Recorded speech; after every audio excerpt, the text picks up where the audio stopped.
Live with Lynn. So if you're here, say hi. If you're watching the replay, be sure to type replay so I know you were here. I'm Lynn Huber, and I appreciate you being here today. So today I'm going to talk about coping with stress, fear, and uncertainty. You know, our sense of fear has evolved to keep us safe and warn us from danger, right? But in today's world, many of our concerns are not particularly helpful. I mean, there's a lot to be afraid of these days. Obviously, with coronavirus and the collapse of our entire economy, things are getting really scary. But the fear we're experiencing is not the same fear as immediate danger of facing down a bear or fighting for your life that our ancestors had, right? And that's what happens. We get the emotion going, and instead we have a long drawn out fear with what's going on now. But it is a very scary time. I mean, we're in the midst of a worldwide pandemic. Cities and even entire countries are shutting down. All of us are watching the headlines and we're wondering what's going to happen. What's going to happen next? And for many of us, it's that uncertainty surrounding the whole coronavirus that's the hardest thing for us to handle. You know, we don't know exactly how we're going to be impacted or how bad things might get. And that makes it all too easy to imagine the worst and spiral out into overwhelming dread and panic. But there are things we can do, even in the face of this unique crisis, to manage our anxiety and our fears. And so that's what I wanted to talk about today, because I see a lot of people getting scared. I see some people I know even on my team and some friends I have that are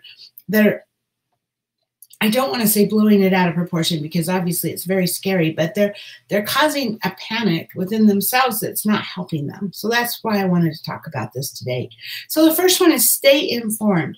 You know, it's vital to stay informed, obviously, particularly about what's happening in your community so you can follow advise safety precautions and do your part to slow the spread of the virus. But there's a lot of misinformation going around, as well as sensationalistic coverage that feeds into the fear. So it's really important to be careful about what it is that you're reading and watching. You know, don't believe everything you see on Facebook or on other social media, because there's a lot of bad information out there. Stick to trustworthy sources such as the CDC or the World Health Organization and your local public health authorities. And then be careful what you share. You know, do your best to verify the information before passing it on. Snopes has a great coronavirus collection. That's a great place to start.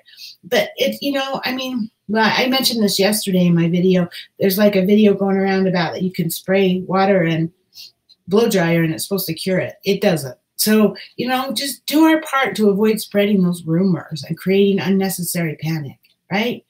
One thing that's really important, focus on the things you can control. You know, there's so many things outside of our control right now, including how long this pandemic is going to last, how other people are going to behave, what's going to happen in our communities, in our lives, what's going to happen to our jobs, our income.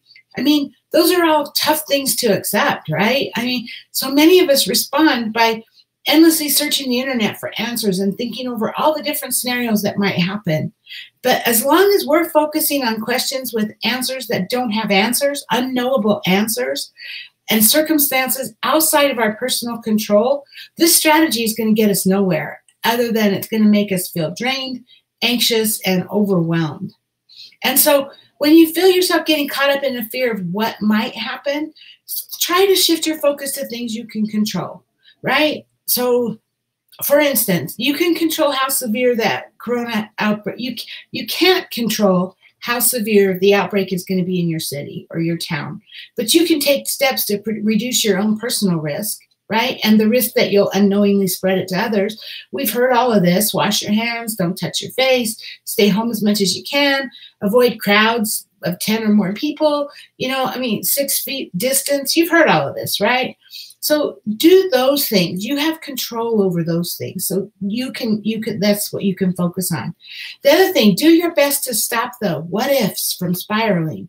I mean, relinquishing our desire for certainty and control is easier said than done, right? That's something I struggle with. I struggle with that kind of, sometimes I really have to fight it back.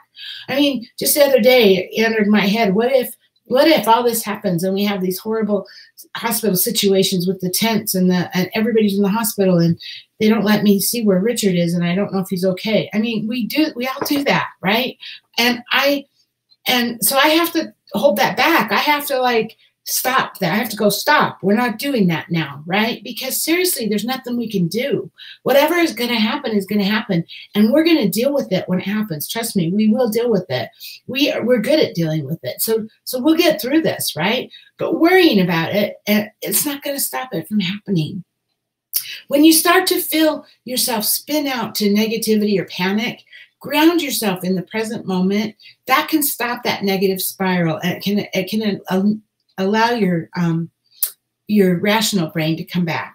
So here's a technique that's actually really simple, but it's quite effective, and it helps you to bring your attention. So bring your attention, stop where you are, bring your attention to your breath and your body. Focus all your attention on the here and now. Notice the sights and the sounds and the smells around you. What are you hearing? What are you seeing? Focus on those things and continue to breathe in slowly. Gently bringing your mind back to your body and your breath every time it drifts.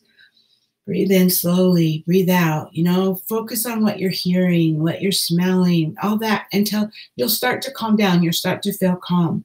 So this really does help. Do it anytime you feel like you need to calm yourself because it's really helpful. And then, like I said, stay in the present moment. So, start a new project or a hobby.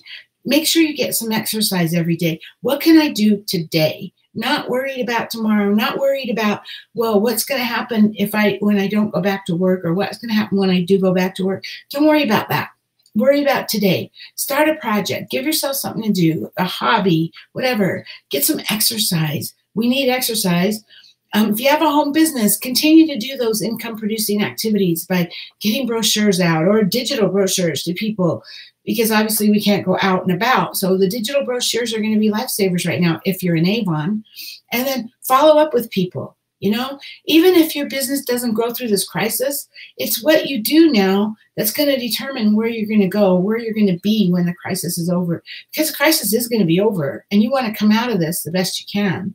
And doing these things actually helps you stay connected in the now, right? It helps you be here today.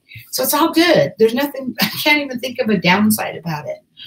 Stay connected. Even when you're physically isolated, make it a priority to stay in touch with your friends and family. If you tend to withdraw when you're depressed or anxious, think about scheduling regular phone chat, FaceTime, dates with your phone, FaceTime, to counteract that tendency, right? Well, in-person visits are limited. Obviously, you can substitute video chatting if you're able. Face-to-face contact is like a vitamin for your mental health, and we all need that. We are social creatures. We need that face-to-face contact. So even if you're just on the phone chatting, talking on the phone, hearing each other's voice can help. And that reduces your risk for depression. It helps ease your stress and your anxiety. So social media can be a powerful tool, not only for connecting with friends and family and acquaintances, but also just for feeling connected, right? But be careful, again, don't go down that path of all the negativity about the coronavirus on Facebook. But I'm finding, there's a lot of memes right now, and in some cases that kind of lightens things up. It kind of helps. But anyway, another thing, don't let coronavirus dominate every conversation. It's important to take breaks away from those stressful thoughts about the pandemic and just enjoy each other's company, right? Laugh, share stories, focus on the other things that are going on in our lives, because there is other things going on, even though we are stuck at home. Right? We had an earthquake yesterday. Yeah, there's always something. So, hey, emotions are contagious. Be wise about who you turn to for support. All of us are going to need reassurance, advice, or a sympathetic ear when times get hard. But be careful who you choose for a sounding board, because the coronavirus is not the only thing that's contagious. So are emotions. They really are. And avoid talking about the virus with people who tend to be negative or who reinforce or ramp up your fears, because that doesn't help. Instead, turn to people in your life who are thoughtful, level-headed, and good listeners. You can be a calming influence, right? If you're talking to someone else, your friends or your loved ones, if they're panicking, try to help them be calm, help them gain some perspective on the situation. The situation is probably, it's going to suck for a while, but hopefully each individual one of us isn't going to be hurt so bad by it. It's the community as a whole is what the biggest fear is right now. So that's a little bit of perspective, right? It's scary. It's a rough thing we're going through, but chances are we're going to get through it. And that's like the greatest chances. We have the best chances of getting through it. And so that's what you want to focus on. We're going to get through it. So instead of scaremongering or giving credence to false rumors, refer them to reputable news sources, right? Be a positive, uplifting influence during these anxious times. That can help you feel better about your own situation too.